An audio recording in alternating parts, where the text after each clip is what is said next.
A very good morning to all of you, my dear students. So, students, today we are going to start a new chapter, that is unitary method.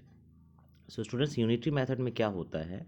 Let's first of all try to understand its meaning. A method in which the value of unit quantity is first obtained to find the value of any required quantity is called unitary method. कहने का मतलब क्या है कि पहले आपके पास कुछ भी एक रेट दिया रहेगा कि कोई सामान है, I mean there are some things जो किसी पर्टिकुलर प्राइस पे परचेज किया जाता है एंड उस नंबर ऑफ क्वांटिटीज़ मेंशन होगी कि चलो ठीक है, मतलब किसी ने 10 पेयर ऑफ शूज़ ख़रीदा है 1000 रुपीज़ में या 10,000 रुपीज़ में। 10 पेयर ऑफ शूज़ है 10,000 रुपीज़ में, तो सिंगल पेयर ऑफ शूज़ कितने का आएगा? तो आप कहोगे सर 10,000 अपॉन 10 में आएगा। यही सब प्रोसेस होता है, मैं बताता हूँ, चलो आगे देखो समझ में आएगा। In solving problems on unitary method, we come across two types of variations: direct variations या direct proportion, inverse variation या inverse proportion. So let's have examples of direct variations. Two quantities A and B are said to vary directly if the ratio A by B remains constant. Examples. इसका क्या example है, क्या कहने का मतलब है? देखो, the cost of articles varies directly as the number of articles, more article more cost, less article less cost. The work done varies directly as the number of man at work, more man at work more work, less man at work less work. ठीक है ना? कहने का मतलब ये है कि ज़्यादा आर्टिकल आप खरीदोगे तो ज़्यादा पैसा लगेगा, ये डायरेक्टली प्रोपोर्शन है. अच्छा, ज़्यादा लोग अगर आप काम पे लगाओगे, मोर मैन एट वर्क, तो ज़्यादा से ज़्यादा काम होगा एक किसी पर्टिकुलर टाइम में. तो ये कौन सा रिलेशन है? ये डायरेक्ट वेरिएशन है. ठीक है, ये कुछ एग्जांपल देखते हैं. Example 1, if the cost of 9 toys is rupees 333 333, find the cost of 16 such toys. 9 toys का जो प्राइस है वो है 333. इसी तरीके के 16 टॉयज का प्राइस बताना है. तो cost of 9 toys equal to 333. Cost of 9 toys equal to 333. ठीक है, तो कॉस्ट ऑफ 1 टॉय क्या होगा? आप कहोगे सर 333/9. ठीक है, तो आपने इसको डिवाइड किया तो कितनी वैल्यू आएगी? 37 आएगी. तो ये सिंगल कॉस्ट की प्राइस आ गई, सिंगल टॉय की प्राइस आ गई 37 रुपीज़. अब पूछा कितना है? 16 सच टॉयस. ऐसे 16 टॉयस की प्राइस क्या होगी? तो कॉस्ट ऑफ 16 टॉयस क्या हो जाएगा? सिंगल कॉस्ट, सिंगल पीस का क्या प्राइस है? 37 रुपीज़. और हमें मालूम है ज़्यादा से ज़्यादा अगर टॉय खरीदोगे तो ज़्यादा से ज़्यादा पैसा लगेगा.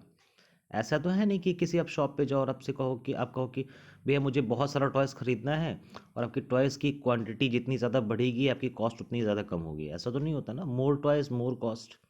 ठीक है, सो दैट इज़ वाई यहाँ पे क्या है? डायरेक्ट प्रोपोर्शन है. ठीक है, तो 37 इंटू क्या होगा? 16, which is in turn becomes 592. तो फाइनल वैल्यू क्या है? 592. सिमिलरली आइए आगे देखते हैं. If 25 metres of cloth cost rupees 1575, how many metres of it can be bought for rupees 2016. ठीक है, कहने का है कि 25 मीटर्स ऑफ क्लॉथ कितने में आता है? 1575 रुपीज़ में, 1575 रुपीज़ में. कितना मीटर आ रहा है? 25 मीटर आ रहा है. बट अगर हमने 2016 अगर रुपीज़ एक्सपेंड करना है तो कितने मीटर क्लॉथ हम लोग परचेज कर सकते हैं? ये है क्वेश्चन. तो फॉर 1575 क्लॉथ बॉट 25 मीटर. ठीक है, फॉर 1 रुपी में कितना खरीदाएगा? तो आप कहोगे सर 1 के लिए 25/1575 करते हैं. ठीक है ना, 1 के लिए क्या करते हैं? 25/1575 करते हैं. ये चीज़ हो सकता है कि कुछ लोगों को समझ में ना आ रही हो, बिकॉज यहाँ पे तो समझ में आ गया कि सर सिंगल टॉय के लिए डिवाइड कर देंगे. तो अगर यहाँ समझ में नहीं आ रही तो उसको ऐसे सोचो कि just take it this way, जैसे 1575 है, ठीक है, तो 1575 का डबल क्या होता है, 3125 नहीं 3150, 3150। हमने कहा कि 3150 रुपीज़ में कितने क्लॉथ आएंगे, तो आप कहोगे सर 1575 का जो डबल है ना, 2 से मल्टीप्लाई करेंगे 1575 को 2 से मल्टीप्लाई करेंगे, सॉरी 2 से, तो क्या आएगा 3150। तो सर इतने रुपीज़ में 25 मीटर क्लॉथ आ रहा था, तो इसके जस्ट डबल अमाउंट में इसका डबल क्लॉथ आएगा, यानी 25 into 2 which is 50 metre cloth आएगा। ठीक है ना, समझ में आ रही बात। लेकिन अब क्वेश्चन में तो 3150 नहीं बोला ना, क्वेश्चन में क्या बोला है, 216 बोला है, इसीलिए पहले हम 1 रुपी का निकालते हैं। तो 1 रुपी के लिए 25 अपॉन ये वाला अमाउंट करते हैं, फिर उसके बाद 216 के लिए फिर 2016 निकालना होगा, तो फिर 2016 से मल्टीप्लाई करेंगे, क्योंकि यहाँ पे डायरेक्ट प्रोपोर्शन है। क्लियर हो रहा है, तो कितना आंसर आएगा, 32 आंसर आएगा।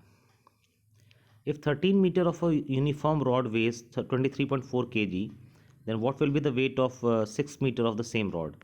तो 13 मीटर रॉड का 23.4 मीटर kg, तो 23.4 kg है, तो 1 मीटर रॉड का क्या होगा, 23.4 अपॉन 13 kg, तो 6 मीटर ऑफ रॉड का क्या वेट होगा, 23.4 अपॉन 13 इंटू 6 kg। ठीक है, तो weight of 6 metre of rod is weight of 6 meter of rod is 10.8 kg। ठीक है, the length of the shadow of a 3 meter high pole at certain time of the day is 3.6 meter। what is the height of another pole whose shadow at the time is 54 meter long। अब होता क्या है, यहाँ पे तो direct proportion होगा ना कि नहीं होगा, बिल्कुल होगा। तो कहा गया कि कोई शेडो है किसका, एक 3 मीटर हाई पोल का किसी सर्टेन टाइम पे, तो वो 3.6 मीटर का। अब जैसे जैसे क्या है इसके कहने का मतलब है, ये पोल है, अब क्या होता है, ये सन होता है, तो सन पहले से ट्रेवल करता है ना, ईस्ट से निकलता है, वेस्ट में जाकर के सनसेट होता है। तो फॉर एग्जाम्पल कि ये हमारा पोल है और इधर का ही सन है ये, ठीक है। तो अब सन जैसे हम लोगों का शेडो होता है, वैसे एक टावर पोल का भी तो शेडो होगा ना, तो ये इस पोल का जो शेडो है वो इधर कहीं लाई करता है। तो जो शेडो की लेंथ है, ये शेडो की लेंथ है, ये शेडो की लेंथ है, ठीक है, और ये उस पोल की लेंथ है। ठीक है, तो ये इसके कहने का मतलब है कि यही इसके कहने का मतलब है इस क्वेश्चन में। पहले मैं इसको थोड़ा सा रिमूव कर दूं कि what is the height of another pole whose shadow at the time is 54 metre long. ठीक है, तो अब इस सिचुएशन में जो पहला शेडो है वो है 3.6 मीटर का, तो पोल की हाइट क्या है, 3 है। बट अगर हमें ये पता करना हो कि अच्छा अगर ये शेडो 1 मीटर का होता तो पोल की हाइट क्या होती, तो आपको सर 3.3.6 करेंगे। अच्छा, इसको यहाँ सॉल्व करने मत लग जाना, ठीक है ना, ये सब इसके कैलकुलेशन मेथड होते हैं, तो इसको सॉल्व यहाँ नहीं किया जाता है। इसको एज इट इज़ 3.3.6 कर देना, 3/3.6 कर देना और छोड़ देना। फिर हमें एग्जैक्ट शेडो क्या चाहिए, 54 मीटर लॉन्ग चाहिए ना, तो length of shadow is 54 metre long, then height of the pole. तो आप क्या कहोगे सर, अच्छा ऐसा है, तो आप काम करोगे कि 3.3.6 3/3.6 इंटू 54 करोगे, कितना आ जाएगा 45 metre. Therefore the height of the pole is 45 metre. So direct proportion के क्वेश्चंस देखो बहुत ज़्यादा टफ नहीं होते हैं, बस वैल्यू रखनी होती है, यूनिट की वैल्यू निकालनी होती है सिंगल क्वांटिटी की, और फिर जितनी क्वांटिटी का पूछा उतने से मल्टीप्लाई कर देना होता है। सो आई होप कि ये सारे क्वेश्चन आप बहुत इजीली कर ले जाओगे, इसको ट्राई करना, ठीक है। अगर डाउट होगा तो कुछ इनमें से कुछ क्वेश्चंस का हम वीडियो सॉल्यूशन प्रोवाइड करा देंगे, ठीक है। That's all for the day student, thanks a lot.